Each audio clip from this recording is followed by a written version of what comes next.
Hello everyone, I'm TG and I'm here to talk to you guys about the amazing game Aliens Fireteam Elite and its brand new Pathogen DLC.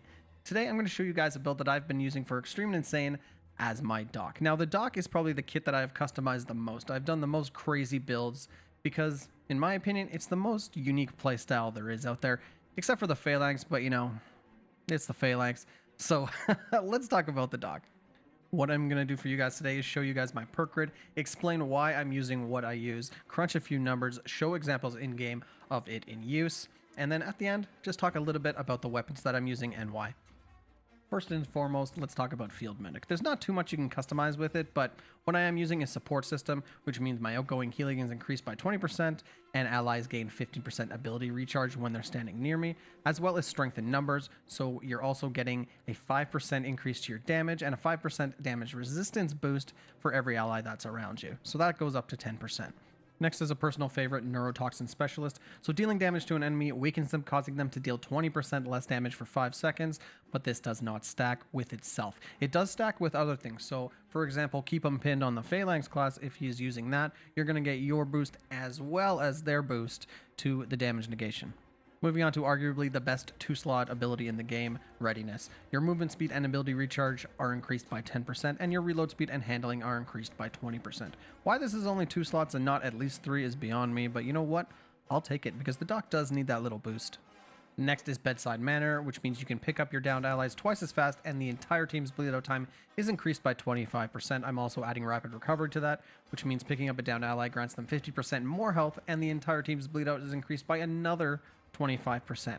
So I know what a lot of you are saying, you know, like, the goal's not to get hit, so why even use it? Okay, fair enough. If that's how you want to play it, if you're playing with a team and you're super confident, go ahead and just switch it up like I'm doing here. That's totally viable. But as someone who plays a lot of solo queue, my advice to you is if you are playing solo queue, invest in Bedside Manner and probably Surgeon Hands as well. And Surgeon Hands makes it so you can't be interrupted when you're interacting with anything. So when you're picking up an ally, picking up ammo, etc., the only thing is you can still be knocked down, so be aware of that. Now, if you keep things as is, Migraine Solution is going to be all you're adding to combat stims. This is going to reduce its cooldown by 1 second every time you get a headshot kill. So combat stim, it does have a relatively long cooldown, so if you do opt to get some cooldown reduction, that and Migraine Solution is really all you're going to need, and it's going to be up every fight. Finally, let's talk about the most important thing in the dock's arsenal, Trauma Station. Now, of course, I'm going to be using Suppression Station. That's pretty much the de facto way to go anytime you're playing the higher difficulties as a dock. The other variations do have their merit. Painkiller Station is pretty good, but on one hand, you're going to be trying not to get hit in the first place, so you're not getting the full use out of that if you're playing very well. Suppression Station gives you that 50% flat decrease to your enemy's movement speed, and it's very, very important whenever you're dealing with hordes. Now, the final variation, Field Station, it's pretty good. It heals very, very fast, but there seems to be some bugs whenever it comes to recharging the actual energy of it, so I wouldn't want to kind of rely on that. It does have its place in something like Point Defense or even Horde whenever you need quick heals like right away, because it heals so damn fast. However, overall, Suppression Station seems to be the way to go whenever you want to just tackle the campaign. So what I'm actually going to be attaching to my Trauma Station is Peace of Mind, which increases the radius by 20%, as well as all the enhanced reaches, which are going to increase it by another 60%, and that's going to give me a grand total of 80% increase to the radius. This is the biggest you can make it, and it's almost too big, but you're going to love it. What's great is it's actually big enough to put in a choke and still heal your team while they're holding the choke, so you're getting the best of both worlds. And lastly, I'm just going to touch on the weapons that I'm using, but as always, guys, this is completely up to you and what feels good for you. The mods you use, the weapons you use, it's all about your playstyle, and don't let anyone tell you otherwise. So I'm using the Type 88 Heavy Assault Automatic Fire Rifle as my main. I don't see a lot of people using this, and I rarely see it get a lot of love, and that's because even though the accuracy and stability numbers are high, the accuracy and stability are actually not high, so I'm not sure what's going on there.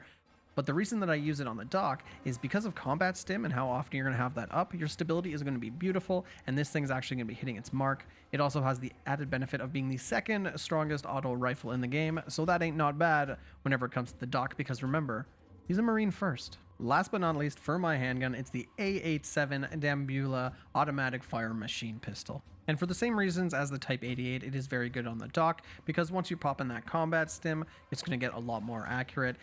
It's basically a better version, in my opinion, than the full auto pistol because this thing's more reliable and the spread is way, way better.